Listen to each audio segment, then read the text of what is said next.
nosotros. De acá en más, con María O'Donnell. un tutorial para tiempos complejos. Bien, se inició ayer en el Congreso, más concretamente en la Comisión de Juicio Político de la Cámara de Diputados, el tratamiento del proyecto para enjuiciar a los cuatro integrantes de la Corte Suprema de Justicia de la Nación, que presentó el bloque del Frente de Todos los pedidos de juicio político. El juicio político es un procedimiento muy largo en el cual se inicia en la Cámara, en la Comisión, después tienen que ir al recinto a aprobar la admisibilidad de esos juicios políticos, eso es por mayoría simple, pero después para efectivamente iniciar el proceso mismo del juicio político tendría que haber una mayoría especial en la Cámara de Diputados de 2/3 para aprobar la acusación y después el Senado actúa como Cámara, como si fuesen los jueces de este juicio para determinar si se los destituye o no. Es un procedimiento muy largo, el oficialismo no tiene esas mayorías especiales de 2/3 para avanzar con el juicio político, pero sí tiene un número suficiente como para, por mayoría simple, ponerlo arriba de la discusión y buscar lo que están buscando ahora, que es el desgaste también o el desprestigio de los integrantes de la Corte Suprema. Hay otros pedidos que habían anteriormente de juicios políticos, uno de los cuales es uno que presentó Lilita Carrión contra de Ricardo Lorenzetti, el anterior presidente de la Corte.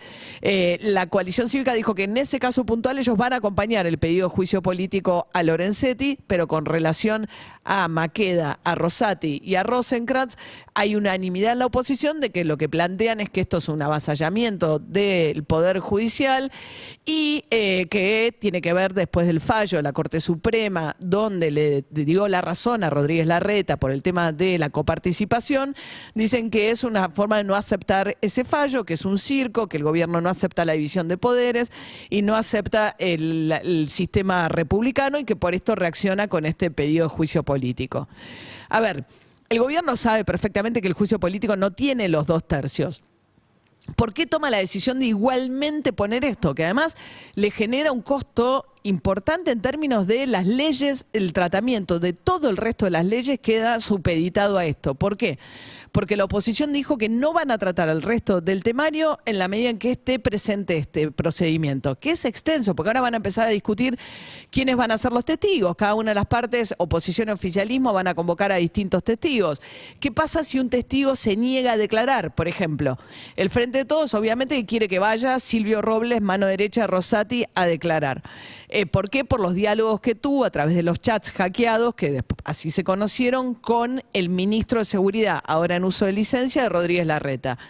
¿Qué pasa si se negara a ir a declarar? Bueno, en ese caso hay una discusión si la comisión tiene atribuciones suficientes como para ordenar la detención o llevarlo por la fuerza, ordenar la detención no, pero llevarlo por la fuerza, o si ese pedido tiene que ser emanado de un juez que obligue eventualmente a esos testigos a presentarse obligatoriamente.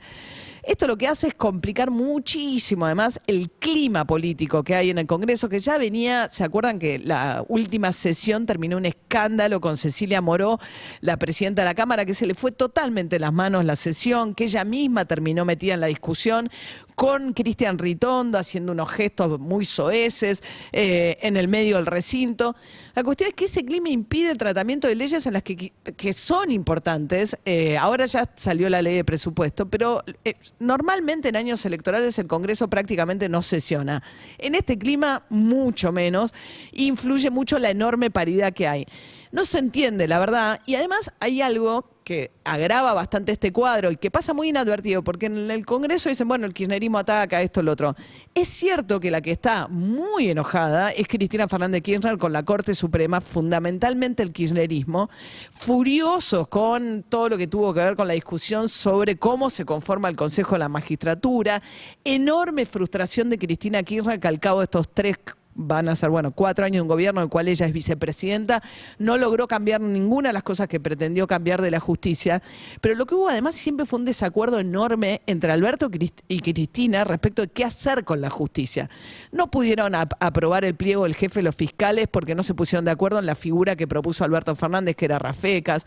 ¿Se acuerdan ese proyecto de reforma del Poder Judicial? Se formó una comisión, nunca pudo avanzar en el Congreso el proyecto del presidente, no se pusieron pusieron de acuerdo tampoco en, hay una vacante ahora en la Corte que podrían intentar llenar. No mandó a Alberto Fernández el pliego, con lo cual también hay una situación en la cual Cristina Kirchner y el kirchnerismo ha estado presionando fuertísimo a Alberto Fernández para que resuelva por decreto cosas que Alberto Fernández no quiere firmar porque le cree que son inconstitucionales. Por ejemplo, le han pedido que firme por decreto la conformación de un nuevo Consejo de la Magistratura. No lo quiso hacer. Hay una discusión muy grande. Ahora el juicio político se inició. Alberto Fernández se puso a la cabeza públicamente de eso, pero no es Alberto Fernández el que firmó o presentó un proyecto. Alberto Fernández podría hacerlo en tanto ciudadano, pero no está dentro específicamente de sus funciones como presidente. De hecho, cuando Néstor Kirchner impulsa el juicio político a los integrantes de la Corte que habían sido designados por Menem, en su momento, no firma él el pedido, sino que lo hace el propio bloque oficialista. En eso finalmente dijeron, bueno, está bien, lo presenta el bloque oficialista. Pero quiero decir, debajo de esta tensión enorme que provoca toda la discusión acerca del juicio político a la Corte entre el oficialismo y la oposición, hay también una tensión cada vez más grande entre Alberto Fernández y Cristina Kirchner, que aumenta a medida que llega al final del mandato de Alberto Fernández, a quien también presionaron para que firmara el indulto a Milagros Sala. Él dice que no le corresponde porque es justicia provincial y que no podría, que un juez se lo daría vuelta en 2 minutos. Y ahí salta también toda esta cosa con la visita de Lula, que Lula dijo, bueno, me junto con los dos, con Alberto y Cristina juntos. Cristina dijo, no, yo tengo mi agenda paralela. Lula no se quiso meter en medio de ese despelote. Lo llevaron a Casa de Gobierno a un acto con Alberto Fernández y organismos de derechos humanos, no lo invitaron a Guado Pedro, se calentó muchísimo el ministro del Interior porque es hijo de desaparecidos y le pareció una descortesía que no lo hubiesen invitado, y a su vez del lado de Alberto Fernández lo que dicen, si cuando lo invitamos a los actos nos plantan la cara siendo que es el ministro del Interior y no va, ¿por qué lo invitaríamos a alguien que nos hace estos desplantes públicos? Pero de alguna manera la tensión ahora con Guado Pedro es expresión del deterioro de la relación que están teniendo Alberto Fernández y Cristina Kirchner, que a pesar de lo que pasa en el Congreso no terminan de ponerse de acuerdo en nada respecto de cómo reaccionar ante los problemas de la justicia y del funcionamiento del Poder Judicial y de lo que los dos creen en realidad, que son muy críticos al funcionamiento de la Corte, pero no están para nada de acuerdo, y en el medio, bueno, arrancan este proceso que saben que no va a terminar con un juicio político, pero ahí están en el Congreso iniciando el procedimiento de juicio político a los 4 integrantes de la Corte.